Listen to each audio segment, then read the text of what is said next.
Donc yo, salut, c'est G2, j'espère que vous allez bien. Et donc oui, aujourd'hui on va s'attaquer à un jeu. Oui, on parlera pas des films.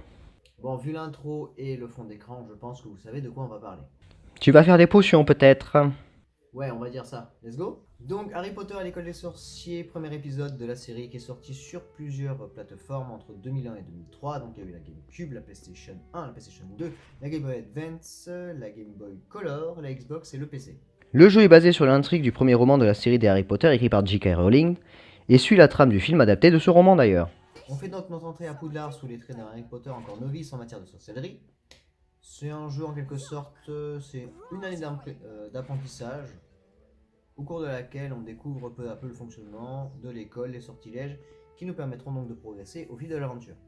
Tout au long du jeu, on est guidé dans la progression par les autres personnages de l'histoire tels que Ron Weasley et Hermione Granger, mais aussi par les professeurs qui testeront chacune de nos aptitudes en matière de sortilège par des exercices pratiques. En 2002, sur la console PS2, Xbox, GameCube, Game Boy Advance et Game Boy Color, sort Harry Potter et la Chambre des Secrets, deuxième épisode des livres et du film aussi, et par ailleurs, il s'agit également du dernier jeu vidéo Harry Potter qui sera publié sur PlayStation. Dans ce jeu, on apprend à voler sur un balai et à épeler des formules magiques afin de combattre les boss. Chaque nouvelle formule s'accompagne d'un défi que le joueur doit réussir avant la fin du temps imparti. Et plus tard dans le jeu, le joueur relève des défis sans aucune limite de temps, et qui ne sont pas liés aux formules magiques. Deux boss apparaissent dans toutes les versions. Il y a Aragog, l'araignée de Hagrid dans la forêt interdite, et le basique dans la chambre des secrets. En 2004 sur PC, PS2, Xbox, GameCube, Game Boy Advance sort Harry Potter et le prisonnier d'Azkaban, le troisième épisode de la série. et me couper ne te dérange pas du tout. Non, jamais. Haha. Donc dans ce jeu, on incarne il est dur à dire ce mot. Alternativement, Harry Potter, Ron Weasley ou Hermione. Au fil de la progression du jeu, on croise événements liés à l'intrigue du troisième ouvrage de la série. Et l'action commence rapidement dans le Poudlard Express, où on doit affronter un des traqueurs avant l'intervention du professeur Lupin, bizarrement comme dans le film. Et le joueur apprend également à voler sur un hippogriffe et à s'exercer à de nouveaux sortilèges. Ces jeux sont-ils répétitifs? Oh ta gueule! En 2005 sur Game Boy Advance, GameCube, Nintendo, PlayStation 2, PlayStation Portable, Windows, Xbox, sort Harry Potter et la coupe de feu, quatrième épisode de la série. Et je me suis aperçu que j'ai fait une erreur en disant que ça ne sortait plus sur PlayStation, c'est faux. On peut contrôler trois personnages au cours du jeu, Harry, Ron et Hermione. Les personnages principaux bien sûr, parce qu'on va pas trop en demander aux développeurs. En revanche, lors des tâches du tournoi des trois sorciers ou lors des combats avec Lord Voldemort, on devra impérativement contrôler Harry Potter. Ces deux amis ne participent pas à l'action du jeu. Chaque personnage a ses propres cartes qu'il est possible d'acheter dans le folio Universitas contre des dragées et améliorer ainsi leurs capacités. Ça a bien changé d'ailleurs, hein. Ouais, moins de réflexion, plus de bourrinage, tout ce que t'aimes, non? Ah, au fait, j'ai appris un sort. Ah ouais, montre. Merde. Pourquoi j'ai fait ça, moi? Bon, je vais me débrouiller comme je peux, hein. Donc en 2007, sur Game Boy Advance, Nintendo DS, PlayStation 2, PlayStation Portable, Windows, Xbox 360 et PlayStation 3 et Nintendo Wii, sort le cinquième épisode de la série, Harry Potter et l'Ordre du Phénix. On y incarne Harry Potter ou encore Fred, George, Sirius ainsi qu'Albus Dumbledore.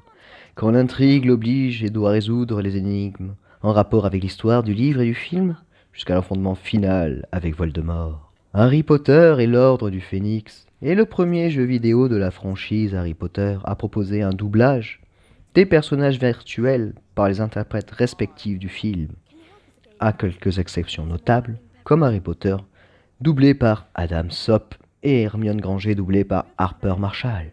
T'étais pas mort, toi, normalement? Je viens te hanter. Ouh. Bon, la grande nouveauté de ce cinquième jeu est de pouvoir se promener entièrement et librement dans le château et le parc de Poudlard, sans temps de chargement entre les différentes salles.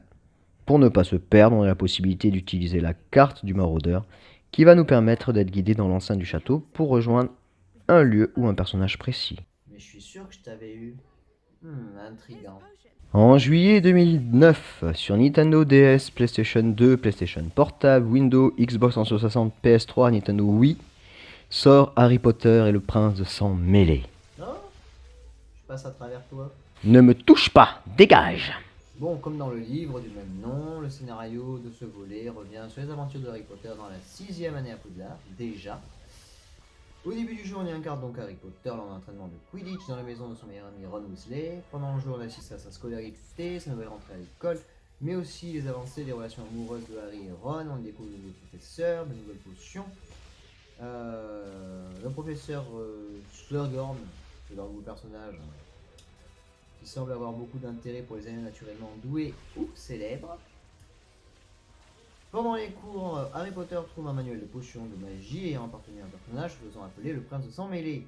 Bizarrement, si vous avez vu les films et lu les livres, vous savez de qui il s'agit. On suit également le professeur Albus Dumbledore dans sa recherche des Horcruxes, et à la fin du jeu, comme dans le livre, on découvre de véritables identités du prince de sang mêlé et des duels de sorcellerie. Tu racontes les histoires, toi, maintenant. Ta gueule le mort. Et là, ça part en cacahuète. Et oui, dans Harry Potter et les reliques de la mort, partie 1, donc Harry Potter and the Deathly Hallows Part 1, c'est un jeu de tir à la troisième personne développé par Hype Bright Light et édité par Electronic Arts, sorti en 2010 sur Windows, Wii, PlayStation 3, Xbox 360 et Nintendo DS. Et bon, il y a la vidéo, donc ça change des premiers EP tout mignons. Tu revis quand? Démerde-toi. Et en 2011, sur Windows, Wii, PS3, Xbox 360, Nintendo DS, sort Harry Potter et le relique de la mort, partie 2.